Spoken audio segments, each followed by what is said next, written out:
ఇంటింటి రామాయణం ఈ రోజు ఎపిసోడ్లో పార్వతి ఉగ్రరూపం చూపిస్తుంది.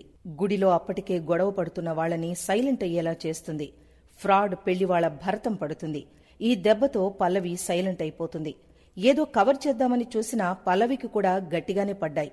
ఇక రాజేంద్ర అవని మాటలకు ఒప్పుకుని కూతుర్ని భరత్కిచ్చి పెళ్లి చేస్తుంది పార్వతి. ఇలా ఈరోజు ఎపిసోడ్లో పూర్తిగా ఏం జరిగిందో చూద్దాం రండి. అటు రాజేంద్ర, ఇటు అవని, తమ్ముళ్లు ఇలా ఎవరు చెప్పినా కూడా అక్షయ్ మాట వినడు. ప్రణతి పెళ్లి ఈ పెళ్లి కొడుకుతోనే జరిపిస్తానని మొండిపట్టు పడతాడు. దీంతో మీ తెలివితేటలన్నీ ఏమైపోయాయండి? ఎవరు చెప్పినా అర్థం చేసుకోకుండా మరీ ఇంత మూర్ఖంగా ప్రవర్తిస్తున్నారేంటి? వాళ్ళెవరో ఎలాంటి వాళ్లో ఏమైనా తెలుసా మీకు అని అవని ఫైర్ అవుతుంది. నా దృష్టిలో, మా అమ్మ దృష్టిలో నువ్వు కరెక్ట్ కానప్పుడు నువ్వు చెప్పడమేంటి నాకు? నువ్వు మంచివాళ్లంటే మంచివాళ్లని, చెడ్డవాళ్లంటే చెడ్డవాళ్లని నమ్మడానికి మేమేమైనా పిచ్చోళ్లా కనబడుతున్నామా నీకు? ఎవరు చెప్పినా ఏం చెప్పినా ఈ పెళ్లి ఆగదు. పంతులుగారు తాళి కట్టించండి అని అక్షయ్ అంటాడు. దీంతో అక్షయ్ని తమ్ముళ్ళిద్దరూ ఆపుతారు. ఇంతలో ఆపండి అంటూ పార్వతి ఎంట్రీ ఇస్తుంది. అమ్మా, నేనీకిచ్చిన మాట ప్రకారం నీకు నచ్చిన అబ్బాయినిచ్చి ప్రణతికి పెళ్లి చేయాలనుకుంటే నాన్న, తమ్ముళ్లు, అవని అందరూ అడ్డుపడుతున్నారు. ప్రణతి కూడా చెప్తే అసలు అర్థం చేసుకోవడం లేదమ్మా, చూడు అని అక్షయ్ అంటాడు. కరెక్ట్ టైంకి వచ్చారు వదినగారు. మాలాంటి మంచి సంబంధం దొరకడం మీ కూతురు అదృష్టం. అది మీ వాళ్లు అర్థం చేసుకోవడం లేదు. మీరైనా మీ వాళ్లకు చెప్పండి అంటూ పెళ్లికొడుకు తల్లి పార్వతితో అంటుంది. ఆ మాట వినగానే లాగి ఒక్కటి పీకుతుంది పార్వతి. అది చూసి పల్లవి సహా అందరూ ఉలిక్కి పడతారు. మా అమ్మను కొడుతున్నారేంటి అత్తయ్య అని పెళ్లికొడుకు అంటాడు. నోర్మయ్, ఎవర్రా నీకు అత్తయ్య అని పార్వతి ఫైర్ అవుతుంది.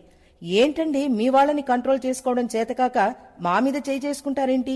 మాలాంటి పెద్ద మనుషుల్ని అంటూ పెళ్లికొడుకు తండ్రి యాక్ట్ చేస్తాడు. నోర్మింగ్, ఎక్కువ మాట్లాడారంటే మిమ్మల్ని ఇక్కడే గొయ్యి తీసి పాతేస్తాను. వీళ్ళు మంచివాళ్లు, పద్ధతి గలవాళ్లు అనుకున్నారా?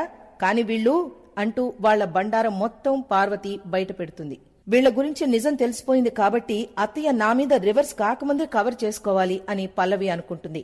వెంటనే పెళ్లికొడుకును 4 వాయించేసి, ఛీ, నువ్విలాంటి దగుల్బాజీ వెధవని అస్సలు అనుకోలేదు. నువ్విలా ఎంతమంది జీవితాలతో ఆడుకుంటావురా ఈడియట్ అంటూ పల్లవి నటిస్తుంది. ఇలాంటి వాళ్ళని ఏం చేసినా తప్పులేదత్తయ్య అంటుంది. ఈ సంబంధం చూసింది మీ నాన్నే కదమ్మా.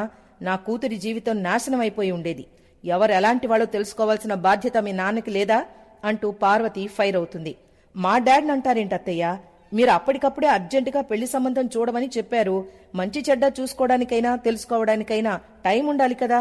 టైం లేనప్పుడు మా డాడీ మాత్రం ఏం చేస్తారు అని పల్లవి రివర్స్ అవుతుంది.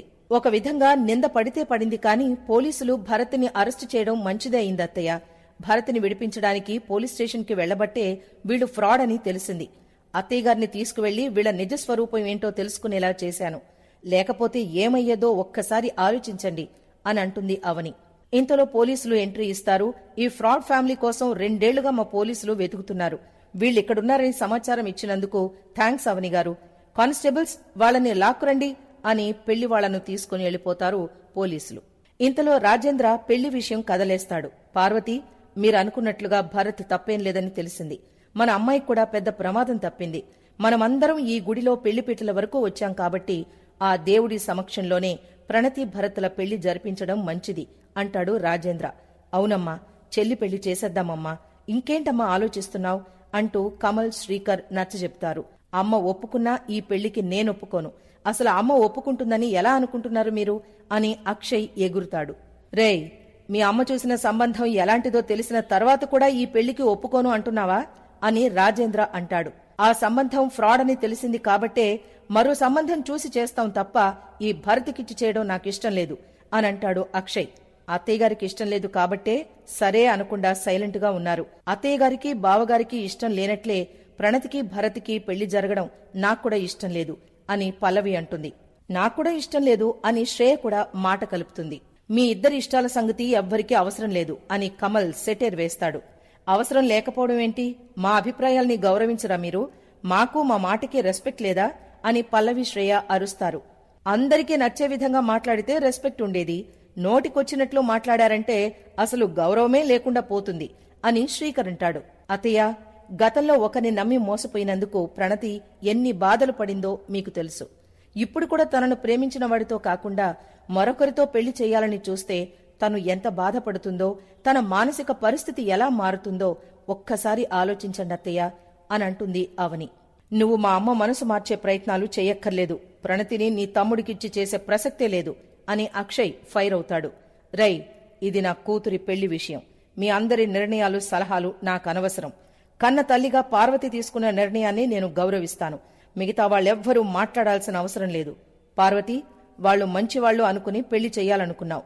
పెళ్లి అయిపోయిన తర్వాత వాళ్ల గురించి తెలుసుంటే ఏమై ఉండేదో ఒక్కసారి ఆలోచించు. నువ్వు నాకు తెలియకుండా మన అమ్మాయి పెళ్లి చెయ్యాలనుకున్నావు. నువ్వు చేసినట్లే నీకు తెలియకుండా నేను కూడా అమ్మాయి పెళ్లి చేసుంటే ఏం చేసుండేదానివి?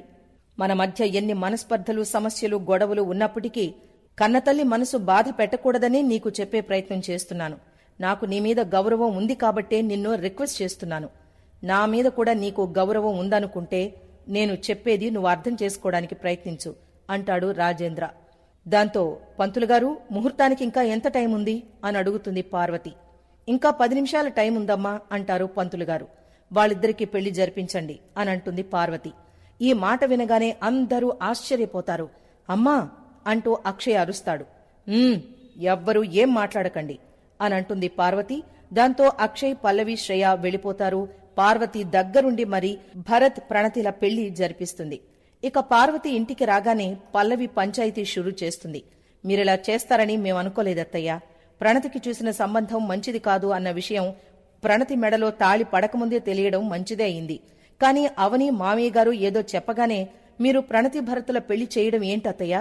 ప్రణతిని ఆ వేస్ట్ గాడికిచ్చి పెళ్లి చెయ్యనని మీరే అన్నారు. అలా అన్న మీరే వాడికిచ్చి పెళ్లి చేయడం ఏంటత్తయ్యా అని పల్లవి ప్రశ్నిస్తుంది. ఆస్తుల కోసం అమ్మాయిల జీవితాలతో ఆడుకునే ఒక ఫ్రాడ్ గాడిని మంచివాడనుకుని అమ్మ నమ్మింది. కాని నా చెల్లెలు ప్రణతి, భరత్ ఎలాంటివాడో తెలుసుకుని ప్రేమించింది. అమ్మ భరత్ని అర్థం చేసుకుంది అనుకోవచ్చు కదా అంటాడు కమల్. అత్తయ్య వాళ్ళని అర్థం చేసుకుని పెళ్లి చేయలేదు. ప్రణతికి చూసిన సంబంధం మంచిది కాదన్న షాక్ నుంచి తేరుకోలేక ఏం చేయాలో అర్థం కాక సైలెంట్ అయ్యారు. మీ వదినికి, మామయ్య గారికి సమాధానం చెప్పలేని కన్ఫ్యూజన్లో వాళ్ల పెళ్లి చేసిందే తప్ప ఇష్టపడేం చేయలేదు. ఇష్టపడి చేశానని ఒక్క మాట అత్తయ్యగారితో చెప్పించండి అని అంటుంది శ్రేయ. మా అమ్మ ఇష్టపడి చేసిందో ఇష్టం లేక చేసిందో నీకు అవసరమా ఇప్పుడు అని శ్రీకర్ అంటాడు. అవసరం లేకపోవడమేంటి? నేను నీ ఫ్యామిలీలో మనిషిని కాదా? ఫ్యామిలీ విషయాలు ఏం మాట్లాడకూడదా అని శ్రేయ అంటుంది. ఫ్యామిలీ విషయాలు మాట్లాడాలి అనుకుంటే పాజిటివ్గా ఆలోచించడం, పాజిటివ్గా మాట్లాడడం నేర్చుకో. అంతేకాని నీ ఇష్టానికి వాగొద్దు అంటాడు శ్రీకర్. ఏం మాట్లాడరేంటి అత్తయ్య? ఆ రోజు మీరు అంత గొడవ చేసింది, సంబంధం చూసింది ప్రణతి, భరతుల పెళ్లి జరగకూడదనే కదా?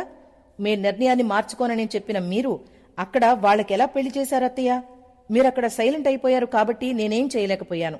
మీరు ఒక్క మాట చెప్పి ఉంటే భరత్, ప్రణతి మెడలో తాళి కట్టకుండా నేనాపి ఉండేదాన్ని అని పల్లవి బీరాలు పలుకుతుంది. నువ్వలా చేసుంటే నేనేం చేసుండేవాణ్ణో అక్కడే చూసుండేదానివి నువ్వు అని కమల్ అంటాడు. ఏంటమ్మా ఇది? నువ్వు వాళ్ల పెళ్లి చెయ్యాలనుకున్నప్పుడు వాళ్ళిద్దరి పెళ్లి జరగకూడదని నాతో ఎందుకు చెప్పావు? వాళ్ళ పెళ్లి జరగకూడదని చెప్పి నాతో మాట ఎందుకు తీసుకున్నావు? అందుకోసం ఏడ్చావు, బాధపడ్డావు, అంత పెద్ద గొడవ చేశావు. అంత ఇష్టం లేని దానివి నాన్నేదో 2 మాటలు చెప్పేసరికి ఎందుకు మారిపోయావు? నీకిష్టం లేని పెళ్లి ఎందుకు చేశావు అని అక్షయ్ ఫైర్ అవుతాడు. నేను నీకిచ్చిన మాట నిలబెట్టుకోవాలని నా చెల్లెలికి కూడా అబద్ధం చెప్పి గుడికి తీసుకొస్తే నువ్వు వాళ్ళిద్దరికి పెళ్లి చేసి నన్ను ఫూల్ని చేశావు అంటాడు అక్షయ్. చెల్లిని ప్రేమించిన వాడికిచ్చి పెళ్లి చేసి అమ్మ మంచి పని చేసింది కదన్నయ్య అంటాడు శ్రీకర్. ఏంట్రా మంచి? ప్రణతి ప్రేమించింది పని పాట లేని వేస్ట్ ఫెలోని. అసలది ఎందుకు ఆలోచించలేకపోతున్నారు మీరు అని అక్షయ్ అంటాడు. నేను నీ అంత తెలివైన వాడిని కాదు, కాని నేను నిన్నొక్క మాట అడుగుతాను, సమాధానం చెప్పన్నయ్యా. ఈ ప్రపంచంలో ఇల్లు లేని వాళ్లు, ఉద్యోగం లేని వాళ్లు కోట్ల మంది ఉన్నారు. వాళ్ళందరూ వేస్ట్ ఫెలోసేనా? వాళ్ళెవరికీ బ్రతికే హక్కు లేదా అని శ్రీకర్ అడుగుతాడు. నువ్వేదో తెలివిగా మాట్లాడుతున్నాను అనుకుంటున్నావా? పిచ్చి పిచ్చిగా నాతో వాదించుకో, నోర్మై అని అంటాడు అక్షయ్.